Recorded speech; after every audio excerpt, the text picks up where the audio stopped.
sexual transmutation, which Napoleon talks about massively, and I mentioned Napoleon Hill captures in his book. It's one of my textbooks, Think and Grow Rich. And he says that when sexual energy is not discharged, it rises into imagination. It feeds the intuitive and the symbolic layers of the imagination, and it intensifies creativity, fuels ambition and purpose. So use it.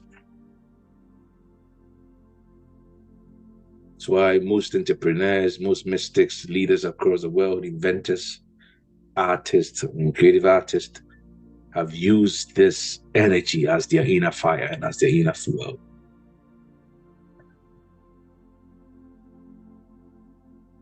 If you don't give it the creative outlet, it expresses itself as fantasy, as compulsion, as distraction. And if you channel it, it expresses itself as vision, as inspiration, and as pure genius and brilliance. So I take the occasion to also highlight this to the young people amongst us who are not sexually active yet, that you have this capsule of potential within you. Don't waste it. Don't waste it.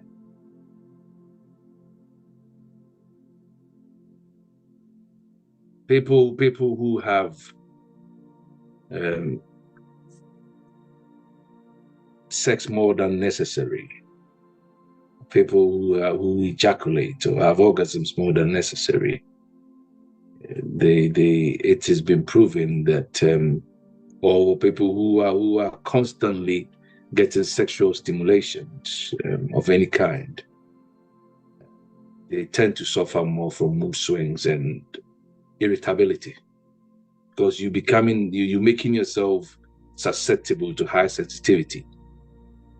And dopamine crashes is bound to follow if you are overly given to ejaculations and orgasms. See, everything takes you over like electricity, and you can't even do anything. You go into fits. There's a reason the body behaves that way when you are in that phase or in that state. So if you think about it, on the flip side, holding the energy will help stabilize your mood. It will reduce your anxieties. It will lower your impulsivity because you become less hypersensitive. And it helps you stay centered and build inner layers of grounding. And will put you in a space where you're ever able to control your emotions instead of letting your emotions control you. Are there any questions at this point?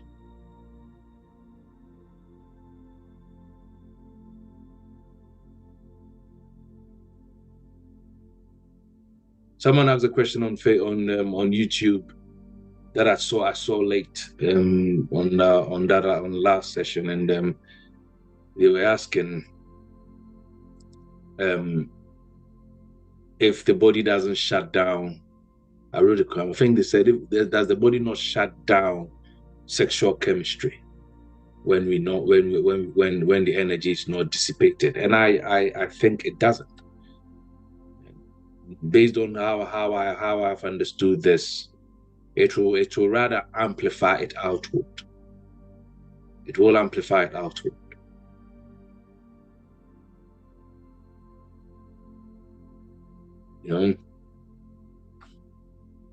Amplify it outward. I'll look for that study and share with you. They have identified how people who are less sexually stimulated, they have higher levels of natural confidence and improved voice resonance. I'll look for it. I've seen it a few weeks ago. and that it also says that it's been shown. Like these days, science is increasingly having crossovers with spirituality and increasingly finding evidence to substantiate or verify claims within quantum or spiritual space. Now, people's aura can be but what I'm looking for can be determined or identified through scientific means, because it has been it has been identified, or it has been noticed that our aura forms a magnetic field which can be picked up by radioactive instruments. That's crazy.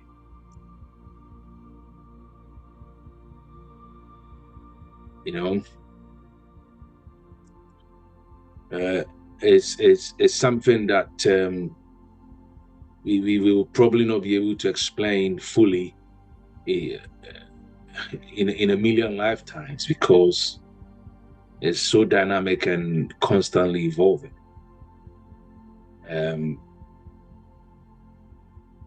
So that's where I'll say your libido becomes charisma instead of being something that destroys you and gets you moody and makes you throw fits and puts you all over the place. Your jing, as the Taoists call it, become radiant. Or if you are yoga driven, call it a ojas. It will grow. Okay. Grow.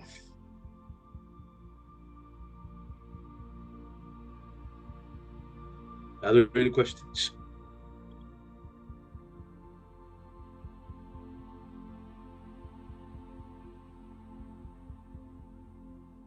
I'll try and take. Are there any questions, please?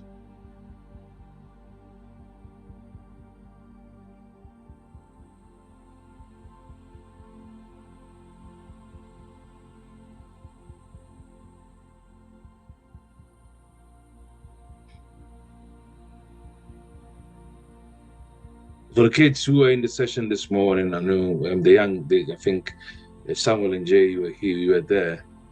You recall when we were talking about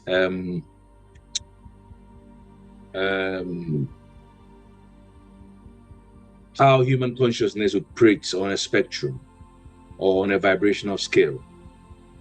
When we looked at the study of Dr. David Hawkins, can you share briefly what you remember from that? Because I think I just want to pick on that and tie that in with what we're saying and or what we're discussing now, and see if we can wrap up. Do you recall what the study by Dr. David Hawkins said about the spectrum of human consciousness, or that vibrational scale from 0 to 1,000? Isn't it? At 0, there was like anger, or between 0 and 200. Yeah, 0 and 200, there was anger. Was there 3 or 4? Hmm? And then I know at 1,000 there was like joy. Yeah. He also said how you can meditate all you want, or you can listen to affirmations, believe that you are at the higher frequencies. But if inside you still act with anger, or you still think with anger, you're not going to achieve this high frequency. Cool. I think you summed it up beautifully. Sam, have you got anything to add to that?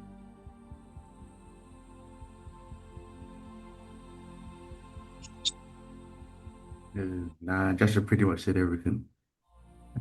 I'll be surprised if you added anything.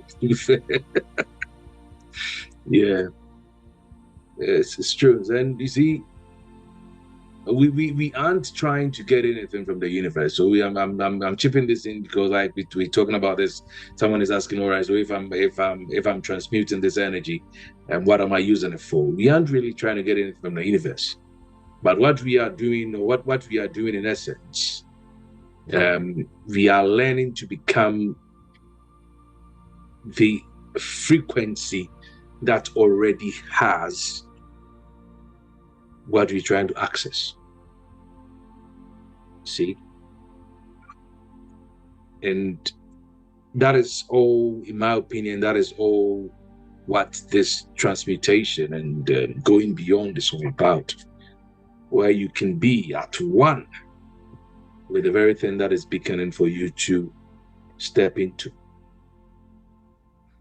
So the study indicates that our consciousness operates on a spectrum, a vibrational scale, which is a reflection of our inner states and our inner realities.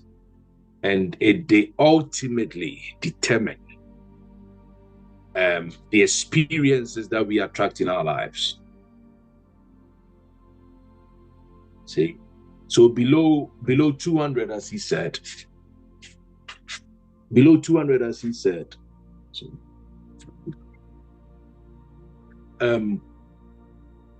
we are, sorry, below 200 where is the zone where we find emotions like guilt, apathy, fear, anger, pride,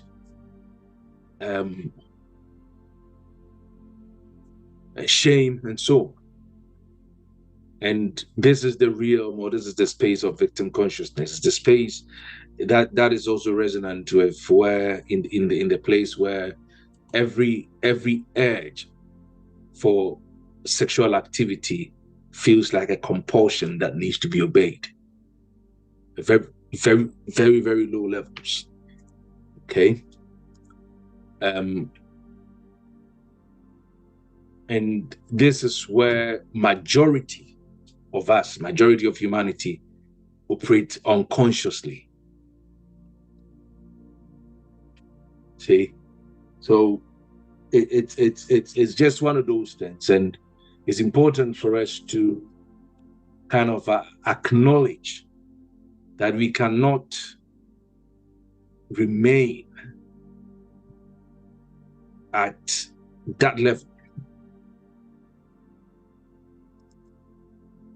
where we believe, or where we capture this idea that life is happening to you, where everything feels like survival, where we are constantly looking outside of ourselves for validation. We're looking to someone to show us love. We're looking to someone to make us feel love. We're looking to someone to approve of what we're doing and what we're being.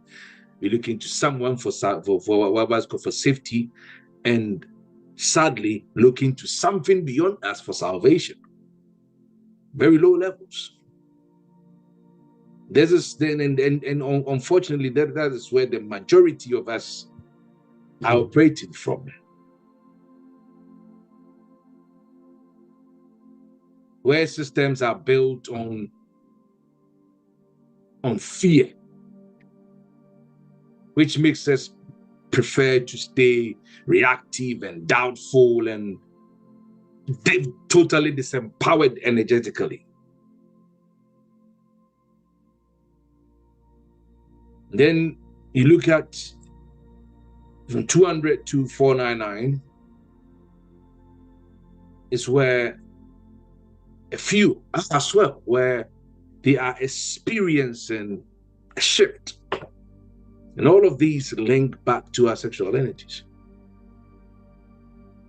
where the courage within you begins to awaken, it begins to rise, and then you come to the place of understanding non-judgment, where you choose neutrality over being reactive, where you engage more willingness over having a resistance towards everything, where you operate in the region of acceptance rather than overly trying to deny and disprove things, where you engage reason over confusion and over confusion. I can't find a better word. And that is the stage. 200 in 499 is the stage of breaking free, where you start taking responsibility of your own experiences and begin to create rather than respond to your circumstances.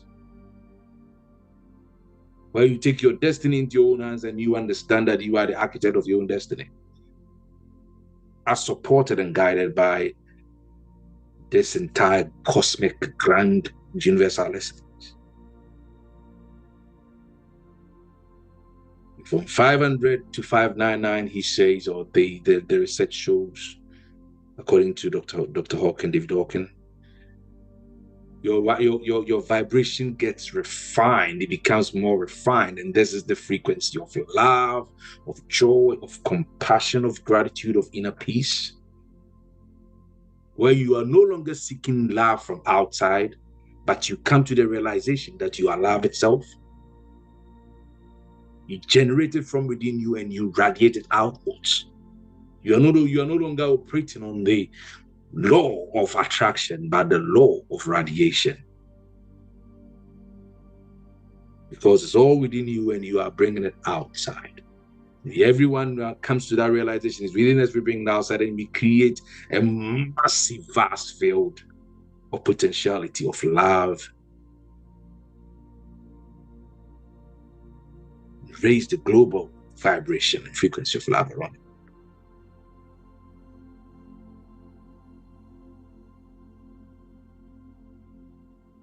In the zone where you get to where your creations, your products, your actions, they no longer come from a place of emptiness or longing, but they emerge from the abundance that you are, the completeness that you are, from the place of overflow.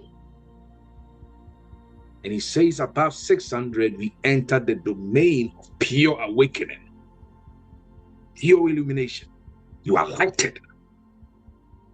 The zone of expanded consciousness.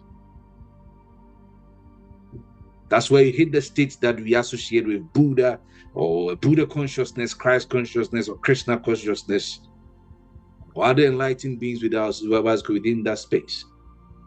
The truth is, we've said it several times, and I will just re-emphasize, Christ, Buddha, Krishna, and all these enlightened beings that we ascribe divinity to, they aren't different from any of us. They're just humans who awakened to the essence of the divine in and about them. That's all it is. I know that maybe years down the line, generations will come and the Jesus, the Buddha, or the Krishna that they would know will be Brother Ishmael Tete, will be SOD, will be Pastor K. Will be talked about like this man lived and he walked in mega consciousness and impacted this world. That's what it is. You can mark that on the wall. I know that's coming.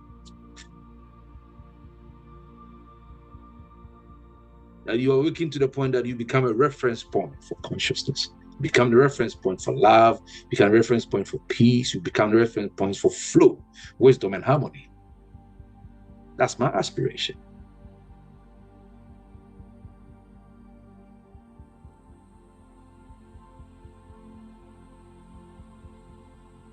These people aren't born different from you and I. They simply activated a level of consciousness that lies dormant within every individual. Every living being has got that potentiality lying dormant within them. And that potential is still present in you and me, waiting for your recognition and acknowledgement.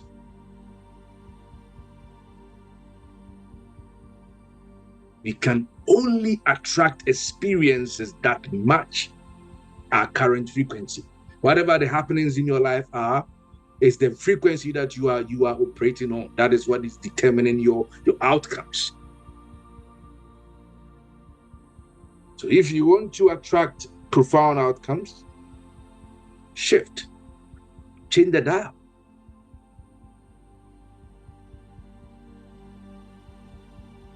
If you are vibrating at say 120 hertz frequency of anger, you will continue to attract situations that present you with the occasion to justify more anger. You are operating at the at the frequency of anxiety and fear. You will attract situations that will cause you to justify your fear. I hate this. I don't like this. I don't like this. You will constantly get situations to permit you to give that dislike and the fear and the anxiety expression. If you are vibrating higher, 540, 600, the frequency of joy and inner peace, your life naturally will be filled with circumstances that align with joy and peace. And as Joshua said, this is why, or the reason affirmations often fail. You can repeat, I'm the head and not the tail. I'm abundant, I'm there, 50 million times. But if you feel afraid, insecure, desperate, inadequate on the inside, your emotional frequency is what is going to get reflected.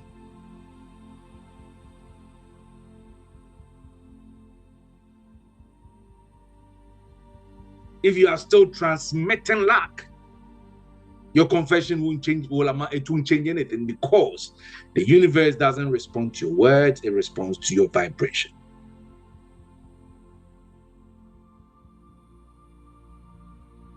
When I tell you come, you don't spell the word C-O-M-E in your mind.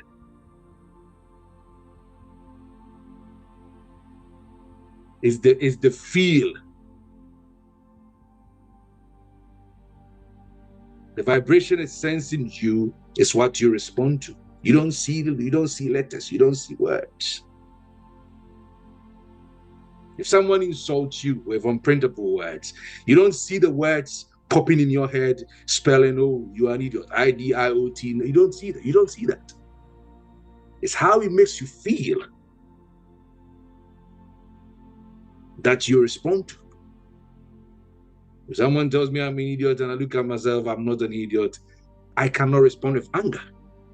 But if I look at myself and I feel like an idiot, well, guess what? I'll respond like an idiot.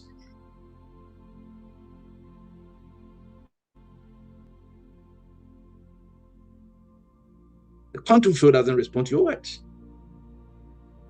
It responds to your the reality that you feel. The frequency that you are embodying is what it responds to.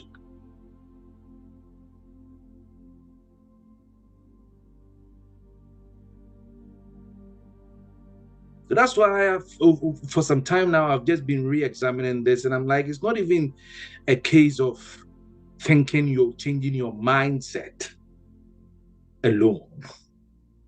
It's not thinking your way into a new life. It is rather feeling your way into it. And that's what I never gotta say, is the feeling is the secret.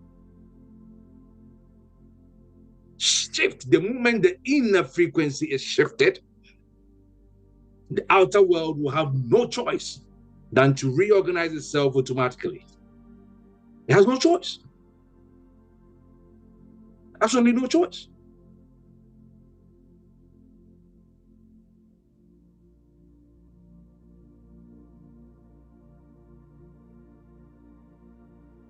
What we haven't received, I've done this exercise with the kids in the morning.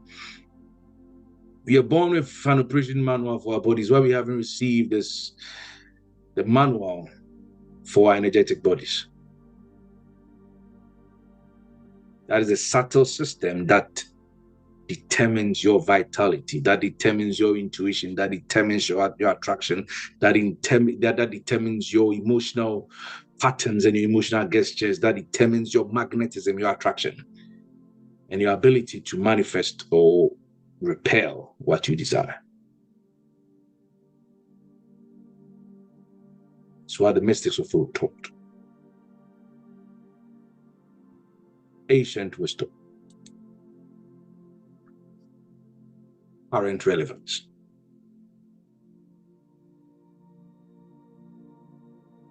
Are there any questions?